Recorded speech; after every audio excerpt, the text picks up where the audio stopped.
Welcome to my YouTube channel. आज मैं आपको क्लास 5th के लिए आसपास की बुक का चैप्टर नंबर 1 पढ़ाऊंगी। साथ ही साथ पूरे ही चैप्टर के सभी क्वेश्चन आंसर भी लिखने बताऊंगी, ताकि अलग अलग वीडियो को देखने में आपका थोड़ा भी टाइम वेस्ट ना हो। तो पढ़ना स्टार्ट करते हैं। चैप्टर नंबर 1 का नाम है कैसे पहचाना चींटी ने दोस्त को।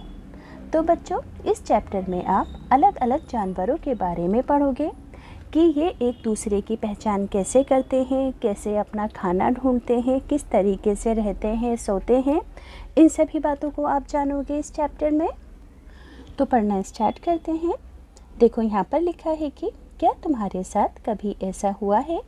प्रश्न नंबर 1 है कि तुम स्कूल के मैदान में बैठे हुए कुछ खा रहे हो और चील आकर बहुत तेज़ी से फुर्ती से तुम्हारी रोटी ले गई। तो बच्चों, ऐसा मेरे साथ एक बार हुआ था। मैं स्कूल के मैदान में बैठी हुई ब्रेड पकौड़ा खा रही थी, प्लेट में रखा हुआ था। अचानक से पलक झपकते ही चील उस ब्रेड पकौड़े को उठाकर ले गई थी। मुझे फील भी नहीं हुआ था कि ये हुआ क्या है, इतनी स्पीड के साथ चील आती है। तो आप क्या लिखोगे आंसर में? हाँ, ऐसा हुआ है। अब देखो, अगला प्रश्न है, तुम एक सोए हुए कुत्ते के पास से गुजरे और झट से उसके कान खड़े हो गए हो। क्या आपने कभी ऐसा देखा है? तो लिखोगे कि हाँ, जब भी मैं सोए हुए कुत्ते के पास से गुजरा हूँ उसके कान खड़े हो जाते हैं। अब है तीसरा प्रश्न, खाते समय तुमसे कुछ मीठी चीज़ ज़मीन पर गिर जाए तो कुछ ही पल में वहाँ चींटियों का झुंड इकट्ठा हो जाता है। तो हाँ, कुछ भी मीठा गिरते ही कुछ ही पलों में वहाँ चींटियों का झुंड इकट्ठा हो जाता है, यानी कि मीठी चीज़ों की महक से चींटियाँ वहाँ तुरंत आ जाती हैं। अब अगला प्रश्न है, जानवरों में भी देखने, सुनने, सूंघने और महसूस करने की क्षमता यानी कि शक्ति होती है। कोई जानवर मीलों दूर से ही यानी कि बहुत दूरी से ही शिकार को देख सकता है। कोई हल्की से हल्की आहट यानी कि आवाज़ को भी सुन लेता है। तो कोई जानवर अपने साथी को सूंघ कर ढूंढ लेता है ना ये जानवरों की एक अजब दुनिया। तो आंसर लिखोगे कि जानवरों की सूंघने, देखने और महसूस करने की शक्ति मनुष्यों से ज़्यादा होती है और इसलिए ऐसा होता है। क्या आंसर लिखोगे कि जानवरों की सूंघने, देखने और सुनने की जो क्षमता होती है मनुष्यों से ज़्यादा होती है, इसलिए ऐसा होता है। आगे है पेज नंबर 2 पर, कैसे पहचाना साथी को। एक चींटी अपने रास्ते चली जा रही थी। अचानक अपने सामने दूसरी टोली की यानी कि दूसरे ग्रुप की चींटियों को देखकर वे झट से अपने बिल की तरफ वापस दौड़ आई। बिल के बाहर पहरा दे रही चींटी ने उसे पहचान लिया और बिल के अंदर घुसने दिया। तो ऐसा कैसे होता है बच्चों? क्योंकि हर जानवर में एक विशेष गंध यानी कि महक होती है, जिससे चींटी को पता चल गया कि सामने वाली चींटी दूसरी टोली की है या फिर उसकी टोली की है। समझ में आ गया ना? कि देखो, 2 चींटियों के ग्रुप थे, जा रहे थे। उनमें से एक चींटी बहुत सारी चींटियों को देखकर अपने बिल में वापस चली जाती है। तो पहरेदार चींटी उसे जाने देती है। तो पहरेदार चींटी को कैसे पता चला कि वो उनके ग्रुप की है? तो उसने उस चींटी की महक को देखकर पहचान लिया कि ये इनके ही ग्रुप की है। अब देखो, सोचो और बताओ, इस चींटी को कैसे पता चला कि सामने वाली चींटी दूसरी टोली की है? तो इसका आंसर क्या होगा कि हर जानवर में एक विशेष गंध होती है, जिससे चींटी को पता चल गया कि सामने वाली चींटियां दूसरी टोली की हैं। अगला है, पहरेदार चींटी ने इस चींटी को कैसे पहचाना। तो पहरेदार चींटी ने एक विशेष प्रकार के गंध के कारण इस चींटी को पहचाना। तो बच्चों, स्क्रीनशॉट लेकर hand to hand question answer अपनी अपनी कॉपीज़ में लिख देना। अब देखो बच्चों, यहाँ पर एक प्रैक्टिकल है, करके देखो और लिखो। आपको क्या करना है कि चीनी के कुछ दाने या कोई मीठी चीज़ ज़मीन पर रखो। अब इंतज़ार करना है चींटियों के आने का। तो पहला प्रश्न है कि चींटी कितनी देर में आई। जब आपने कोई मीठी चीज़ ज़मीन पर रख दी तो वहाँ पर चींटियाँ कितनी देर बाद आईं?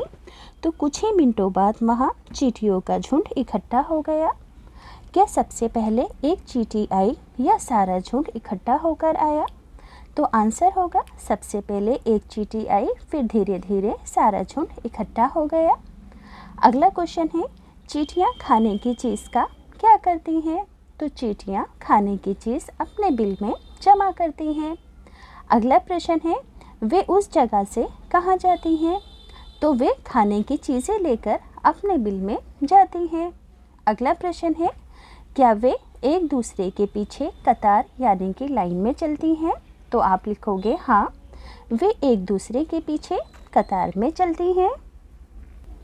अब बच्चों बुक का पेज नंबर 3 है। यहाँ पर लिखा है अब ध्यान से बिना किसी चींटी को नुकसान पहुँचाए उस कतार यानी कि लाइन के बीच में पेंसिल रख दो और चींटियों का रास्ता रोको।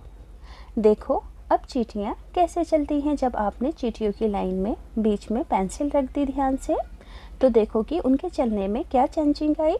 तो आंसर होगा चींटियों का रास्ता रोकने पर वे आगे जाने की कोशिश करते हुए फिर से कतार के अंदर चलने लगी। नेक्स्ट है बहुत साल पहले एक वैज्ञानिक ने इसी तरह के कई प्रयोग किए थे।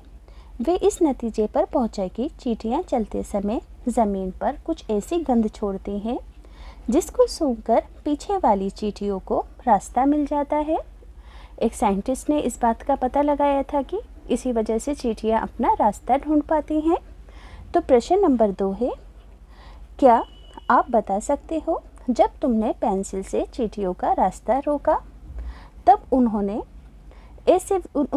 ऐसे व्यवहार का क्या कारण था? तो देखो इसका आंसर क्या लिखोगे आप कि चींटियां चलते समय ज़मीन पर गंध छोड़ती हैं जिसे सूंघकर पीछे आने वाली चींटियों को रास्ता मिल जाता है। जब हम चींटियों का रास्ता रोकते हैं तो इसी कारण वे ऐसा व्यवहार करते हैं कि आगे इधर उधर यानी कि पेंसिल की साइड से निकलकर आगे अपना रास्ता गंध से ढूंढ लेती हैं। तो ये सेकंड क्वेश्चन का आंसर है और ये फर्स्ट वाले का है बच्चों। हैंड टू हैंड स्क्रीनशॉट लेकर आप अपनी कॉपीज़ में लिख लेना। अब आगे है तीसरा प्रश्न है क्या तुम किसी मच्छर से परेशान हुए हो? सोचो उन्हें कैसे पता चलता होगा कि तुम कहाँ हो? तो बच्चों मच्छर हमारी गंध तथा शरीर की गर्मी से हमें ढूंढ लेते हैं। कैसे ढूंढते हैं मच्छर हमें? हमारी महक से और शरीर की गर्मी से हमें ढूंढ लेते हैं। तो ये थर्ड वाले क्वेश्चन का आंसर है। आगे है क्या तुमने कभी किसी कुत्ते को इधर उधर कुछ सूंघते हुए देखा है? सोचो कुत्ता क्या सूंघता होगा?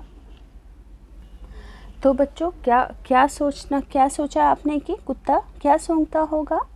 तो कुत्ता अपने साथियों की गंध को सूंघता होगा कि कहीं यहाँ पर कोई अनजान कुत्ता तो नहीं आकर बैठा है। तो देखो सड़कों पर कुत्तों की अपनी अपनी जगहें बटी होती हैं।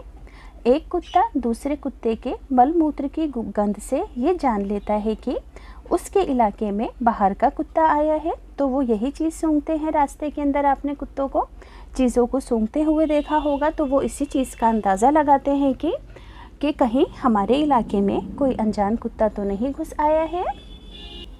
अब है बच्चों पेज नंबर 4 लिखो हम कुत्तों के सूंघने की शक्ति का इस्तेमाल कहाँ कहाँ करते हैं? तो कहाँ कहाँ करते हैं कुत्तों की सूंघने की शक्ति का इस्तेमाल?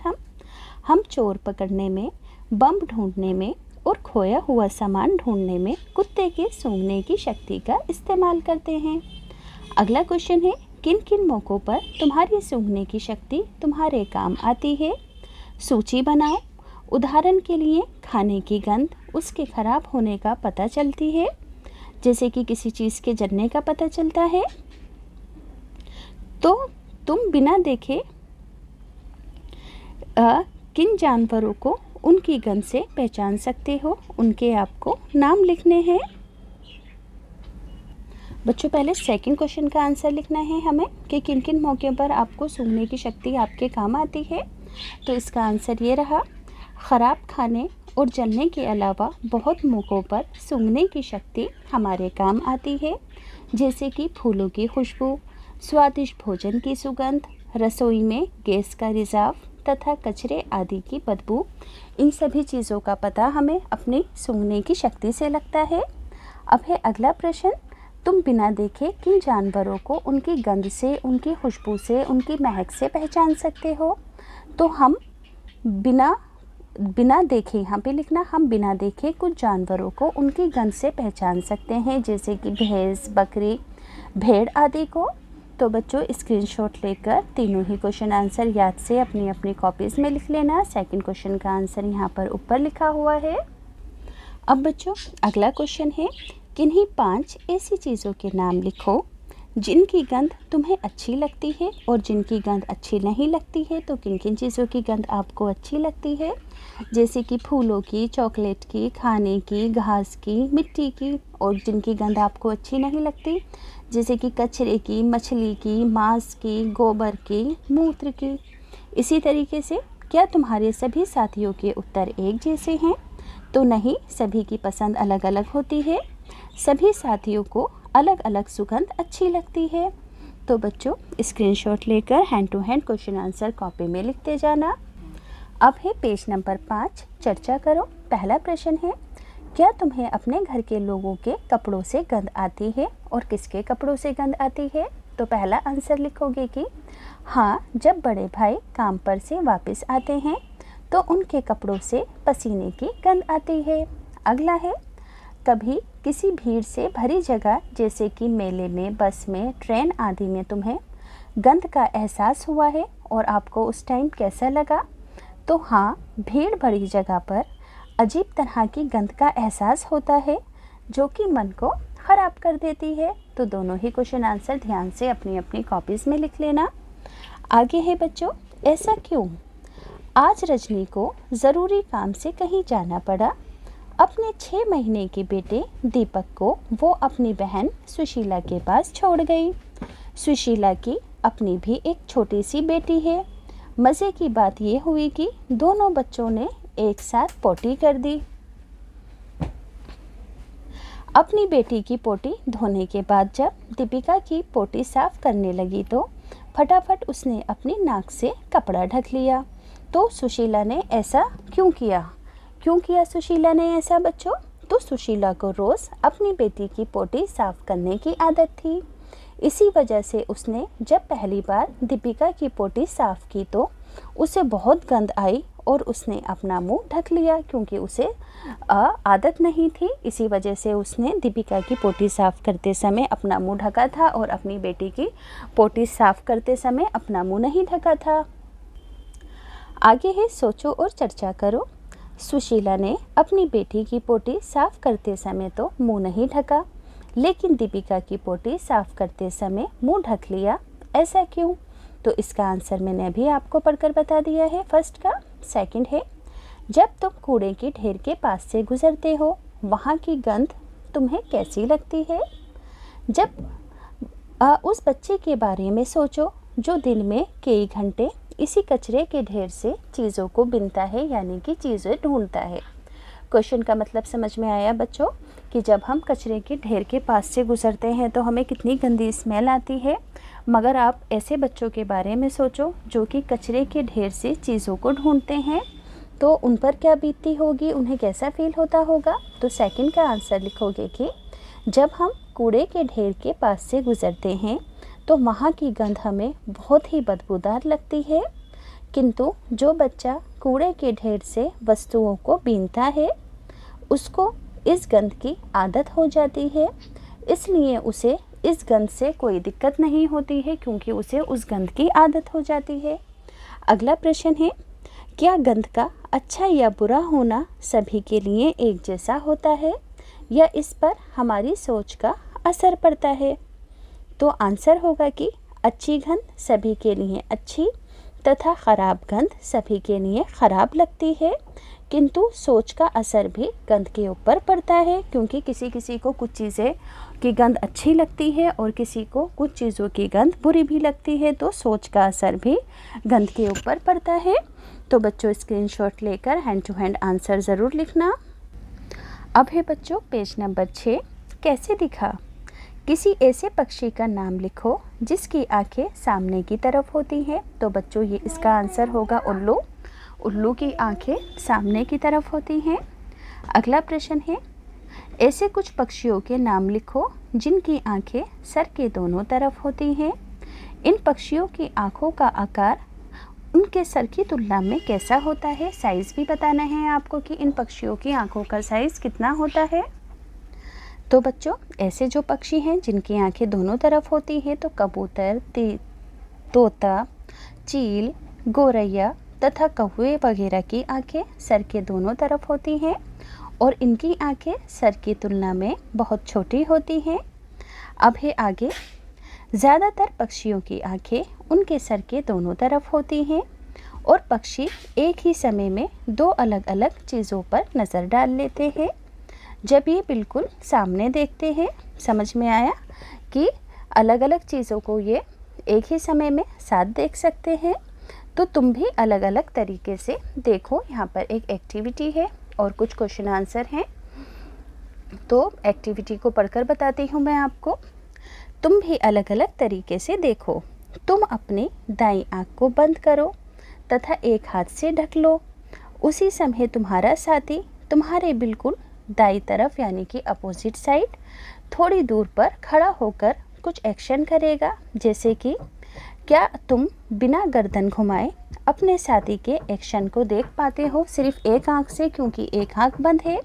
तो आंसर लिखोगे कि मैं बिना गर्दन घुमाए अपने साथी के एक्शन को नहीं देख पाता, क्योंकि एक आँख हमने बंद कर रखी होती है।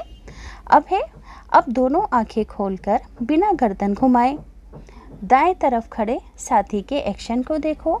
तो दूसरा आंसर आप लिखोगे कि पहले तरीके से मैं बिना गर्दन घुमाए साथी के एक्शन को देख नहीं पाता हूँ, जबकि दूसरे तरीके से मैं बिना गर्दन घुमाए यानी कि दोनों आंखें खोलकर अपने साथी के एक्शन को देख पाता हूँ।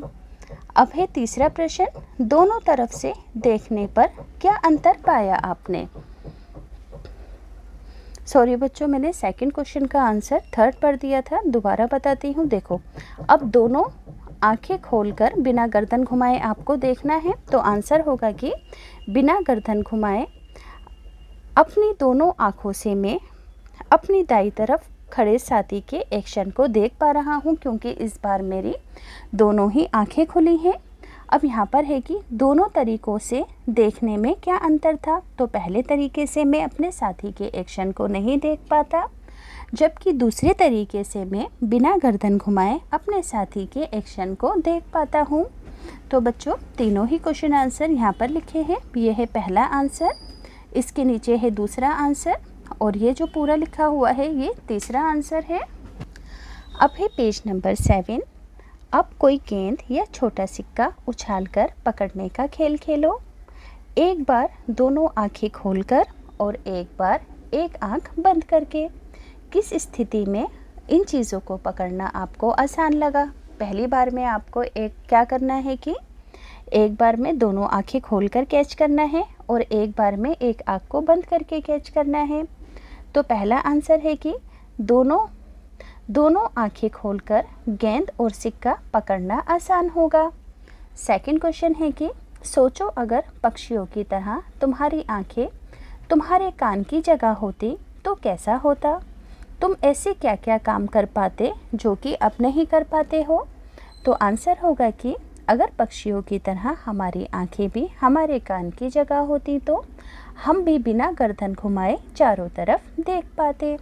अब है तीसरा प्रश्न, क्या तुम सोच सकते हो ज़मीन पर पड़ी हुई एक छोटी किसी चील को कितनी दूर से दिखाई दे सकती है? रोटी है ना। क्या पूछा गया है कि ज़मीन पर पड़ी हुई रोटी किसी भी चील को कितनी दूरी से दिखाई दे जाती है? तो ज़मीन पर पड़ी हुई एक रोटी किसी चील को 1 से 2 किलोमीटर की दूरी से दिखाई दे जाती है। आगे है मज़ेदार बात।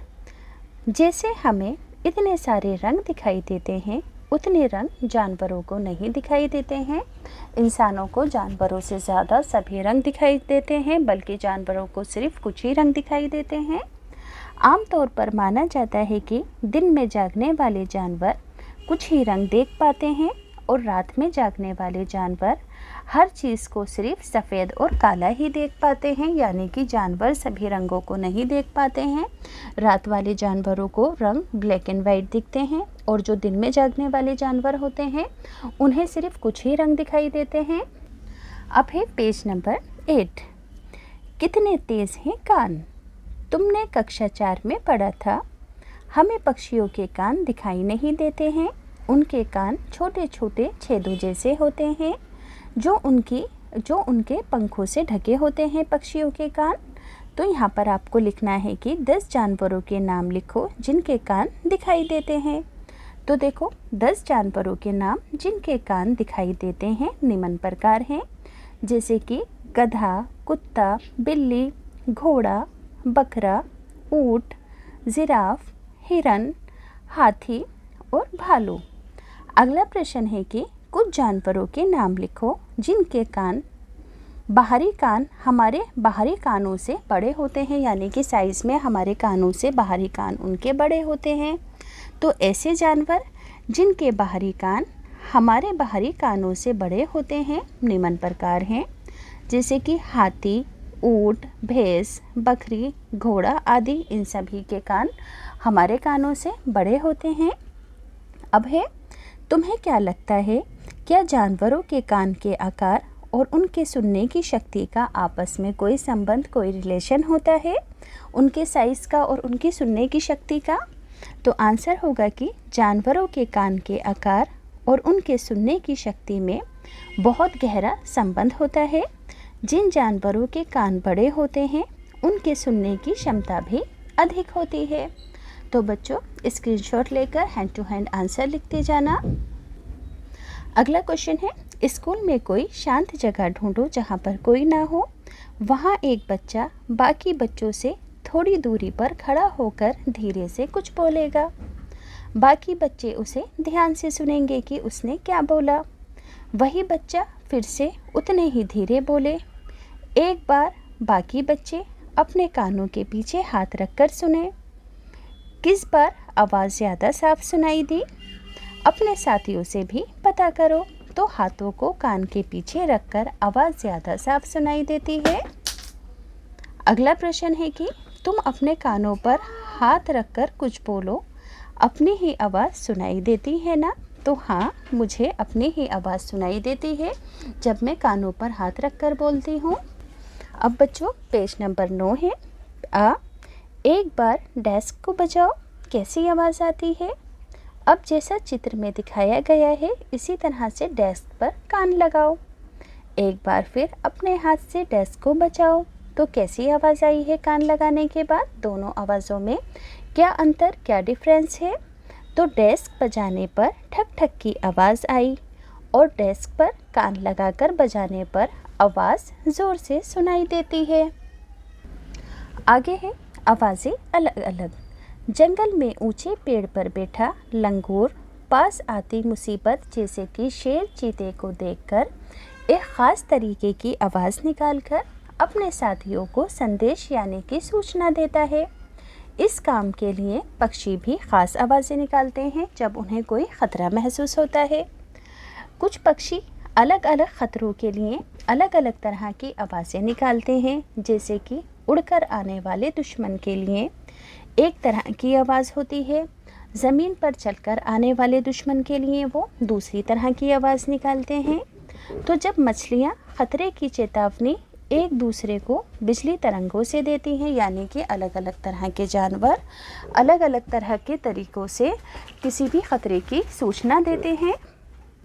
बच्चों ये एक इम्पॉर्टेंट नोट है कि सन 2004 दिसंबर में आए सुनामी से कुछ समय पहले जानवरों के अजीब तरह के व्यवहार करने की उनके द्वारा दी गई चेतावनी भरी आवाज़ों को अंडमान की एक ख़ास आतिवासी समझ गई थी कि जानवर ख़तरे की चेतावनी दे रहे हैं। उन्होंने वो इलाका तुरंत खाली कर दिया था। इस प्रकार इस जाति के जो लोग थे सुनामी के कहर से अपनी जान को बचा पाए थे, क्योंकि वो जानवरों के ज़रिए अजीब अजीब निकाले जाने वाली आवाज़ों को समझ गए थे और उन्होंने वो जगह खाली कर दी थी। इस तरह से उन्होंने अपनी जान की हिफाजत की थी। अब बच्चों आगे है, ये डॉल्फिन है। आपने डॉल्फिन को पिक्चर्स देखी होंगी, टीवी वगैरह में देखा होगा, क्या पता कुछ बच्चों ने रियल में भी देखा हो। तो डॉल्फिन भी अलग अलग तरह की आवाज़ें निकालती हैं और एक दूसरों से बात करती हैं। वैज्ञानिकों का मानना है कि कई जानवरों की अपनी पूरी भाषा भी है।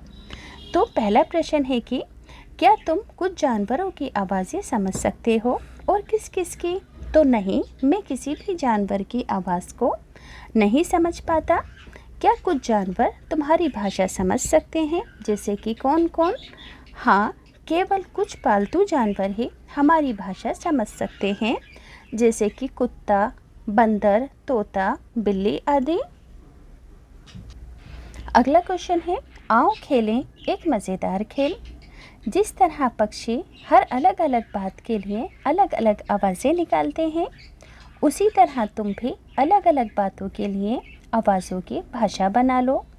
ध्यान रहे, बोलना नहीं है, केवल आपको आवाज़ें ही निकालनी हैं और साथियों को अपनी बात समझानी है। और किन किन बातों के लिए चेतावनी संदेश भेजना चाहोगे?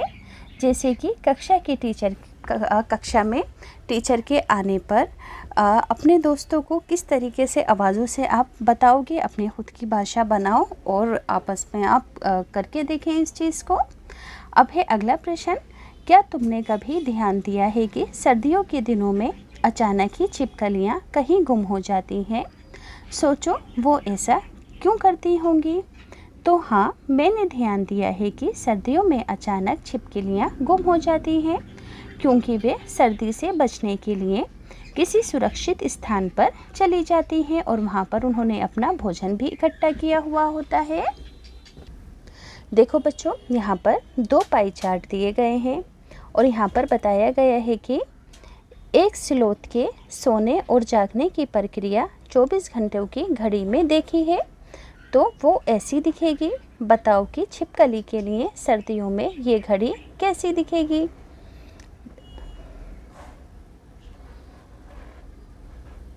तो सर्दियों में छिपकलियाँ बच्चों अपना ज़्यादातर समय सोकर बिठाती हैं। अब देखो यहाँ पर बच्चों ये पाई चार्ट दिया गया है, इसे एक बार ध्यान से समझ लो। देखो मैं समझाती हूँ आपको ताकि आंसर देना इजी रहे। ये जो बच्चों पाई चार्ट का एक बॉक्स है, इतना, ये 2 नंबर के बराबर है। कितना? 2 के बराबर है ना। अब यहाँ पर देखो गाय हैं, गाय के लिए इनमें 2 बॉक्सों में कलर किया गया है। तो एक बॉक्स है 2 के बराबर, तो 2 + 2 कितने हो गए? 4। इसी तरह अजगर के लिए कितने बॉक्सेस में कलर है? 1 2 3 4 5 6 7 8 9। तो 9 2 = 18, डबल कर दो, 18 घंटे आंसर। इसी तरह जिराफ कितना घंटे सोता है? सिर्फ 2 घंटे, तो यहाँ 2 घंटे लिखना। इसी तरह ये लोमड़ी है, तो कितना है? 1 2 3 4 5 6, तो 6 2 = 12, इसका आंसर हो गया। अब बच्चों अगला प्रश्न है, अपने आसपास किसी जानवर को देखकर क्या तुम्हारे मन में कुछ प्रश्न उठते हैं? तो ऐसे कोई 10 प्रश्न आपको बनाकर लिखने हैं कि किसी जानवर को देखकर आपके मन में क्या क्या प्रश्न उठते हैं। जैसे कि मैंने यहाँ पर लिखा है कि हमारे मन में जानवरों को देखकर बहुत सारे प्रश्न उठते हैं, जैसे कि क्या जानवर आपस में बातें करते हैं? क्या वे हमारी भाषा समझते हैं? वे रात में जागकर क्या करते हैं? क्या वे रंगों को पहचानते हैं? वे अपने भोजन को कैसे पहचानते हैं? वे अपने बच्चों को कैसे पहचानते हैं? वे अपने बच्चों को प्यार करते हैं या नहीं?